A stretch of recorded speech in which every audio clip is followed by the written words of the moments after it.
Jumbo fellow adventurers, it's Mike Dooley. Time for a spiritual tune-ups.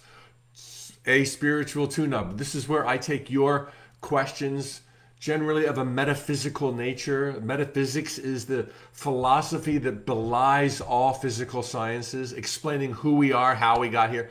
I take your questions and I answer them in the most practical way to give you traction towards living the life of your wildest dreams, which is why you chose to be alive. Today's question is one that comes up from time to time. I've spoken to bits of it here and there, so let's go all in. Sacred contracts versus free will. Which prevails? Dear Mike, I have a question about fate and the kind of things we wanted to learn before we were born versus free will. A friend of mine and a medium reads tarot cards. She gave me a reading and someone else came up. Spicy. But what about my free will and the will of the other person who came up? Will my new behavior change the course of the relationship, or will the outcome in the end be the same because of fate, destiny, sacred contracts and agreements? Please shed some light on this. Okay, as I have said many times, there is no fate, there is no destiny, and there is no karma in the sense of absolutes. Karma is a phenomenon. Check out the earlier spiritual tune-ups where I go in depth there. There are only probabilities and there are only likelihoods. And when it comes to surveying the canvas of reality and deciding what you're going to do next, where you might incarnate, what realms, dimensions, and parallel universes you may go to, you consider everything, including what you want to learn. We want to learn stuff to get closer to truth, to live in joy and abundance, laughter, surrounded by friends, health and harmony. What am I not getting that I could get if the circumstances were right, so that I could blast forward and say, oh, if I go there, and if I go with you, and if I'm your mom, and if you're my dad, and if I do this, and if you do that, and suddenly there's this realm of possibilities that gels into probabilities. And if I'm a guy in the 21st century and my mom's artistically inclined and my dad leaves us for some floozy, I will most likely learn to stand on my feet and be a little bit of an artist and a little bit of a leader. And oh my gosh, I'm going to learn the lessons I want. This is how it goes. We choose who we're going to go with. We have ideas and realms of what we're going to get from it. And the whole thing together gives us the idea of who to be and where to be next. And when you do a tarot card reading or the like, an intuitive reading, an energy reading, any of those kind of readings, when you're with a gifted and talented person, a talented reader, and you have it in yourself to be your own reader, but there's no harm in getting some outside counsel. When you're with a talented reader, their gift lies in tuning into probabilities and likelihoods. Nothing is set in stone. Nothing is predetermined. Nothing can be known for sure about what tomorrow will bring. It is an absolute impossibility. God does not know what tomorrow is going to bring. Okay? Divine intelligence is here to find out, as you and me. And the cumulative thoughts, leanings, desires, intentions of the population will determine what happens tomorrow. But because those leanings, inclinations, thoughts, desires, fears can change on a dime, nobody can know what will happen tomorrow. Now, it's highly likely that I'm going to continue speaking in about 3 more minutes. It's highly likely that I'm going to have a day writing notes from the universe or doing some other creative stuff. It's highly likely that you're going to have a normal day, a normal evening, just like the day before. Those are likelihoods. They're not for sure. The closer we are to the immediate present, the more likely somebody can tune in and be right. The more distant, like where are you going to be in 10 years, the more difficult.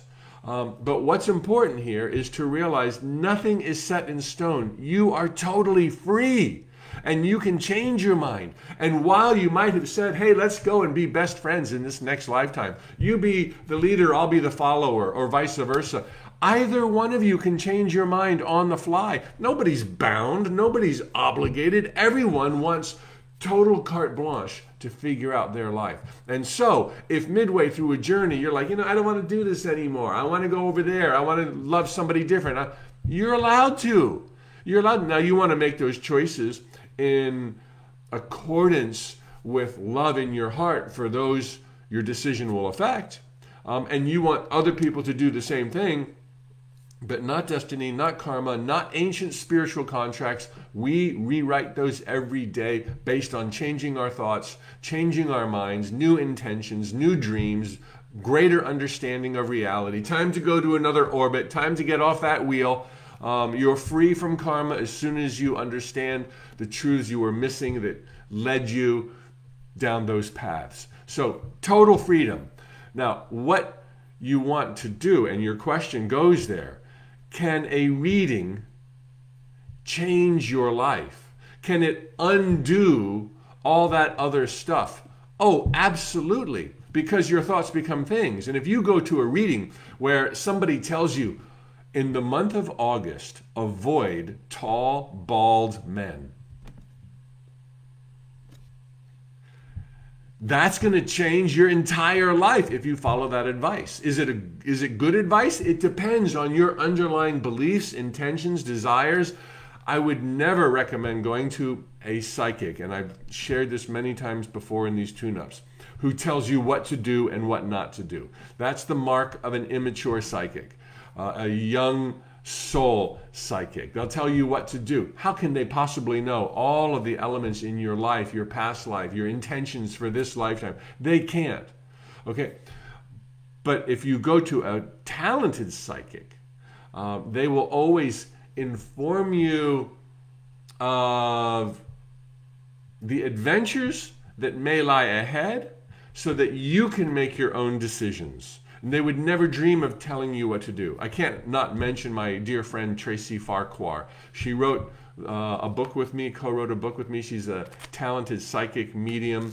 And if you're looking for somebody good to share some insight with you or to teach you how to become independent in that regard, Tracy Farquhar, you can Google my name, The Frank Material, and look for the book that I co-wrote with Tracy. So look for psychics who will give you information so that you can make decisions, because the rest of your life is a blank ticket and you can write what happens next, and you're not obligated or stuck or trapped in any way other than how you might think you are. Okay, fellow adventurers, please bring on some more questions. Thank you so much for posting them below on the day of a broadcast. Post right now. I may answer your question tomorrow or later this week. And be sure to check out the link below on Facebook, where I am offering for free a 90-minute workshop with my friend Sarah Landon. You can find her at sarahlandon.com. That link is below. August 5th, she and I are doing a workshop titled, oh boy, it's a good one, The Dream, the Journey, Eternity, and God. The Dream, the Journey, Eternity, and God. Sarah channels the counsel. Really rich, deep wisdom stuff for living your best life. All right, taliho amigos, te amo. And let's see who we have with us here today. Kathy and Connie and Blurta. I'm glad you're here on Facebook so much. Thank you so much. Christy, and Charmin, and Coaching. Ooh, can't read that right. Sorry about that. And Isa, glad you're here. Have a great, great day. You're free. You're powerful. You decide what happens next.